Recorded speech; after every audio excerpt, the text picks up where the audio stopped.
সুন্দর ফুল, সুন্দর ফল, মিঠা নদীর পানি, খোদা তোমার মেহেরবানি, খোদা তোমার মেহেরবানি। দেখুন আল্লাহর কি অপরূপ সৃষ্টি, আল্লাহর সৃষ্টি কতটা রহস্যময়। কি থেকে কি তৈরি হয়, দেখুন কি থেকে একটি ফড়িংয়ের তৈরি হয়েছে। আল্লাহ যে কার ভিতরে কি লুকিয়ে রাখছে, আল্লাহর সৃষ্টির রহস্য বোঝা কোনো মানুষের পক্ষে সম্ভব না। এই রহস্য শুধুমাত্র একমাত্র উনিই জানেন, উনিই সৃষ্টিকর্তা। উনি ছাড়া পৃথিবীর কারো পক্ষে একটি চালের দানাও তৈরি করা সম্ভব না, একটি নিকৃষ্ট পোকাও তৈরি করা সম্ভব নয়।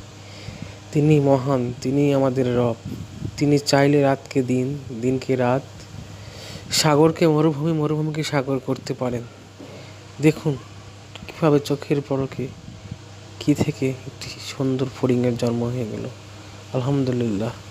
আল্লাহ, তোমার দরবারে লাখ লাখ শুকরিয়া। তুমি এই অসংখ্য মাকলুকাতের ভিতর থেকে আমাদেরকে মানুষ হিসেবে সৃষ্টি করেছো। তুমি চাইলেই আমাদেরকে পশু পাখি, কুকুর বিড়াল করে তৈরি করতে পারতা, কিন্তু তা না করে শ্রেষ্ঠ মাকলুকাত হিসেবে তৈরি করেছো। তোমার দরবারে লাখ লাখ শুকরিয়া। তোমার উপর ঈমান নিয়ে যেন কবরে যেতে পারি। আমিন।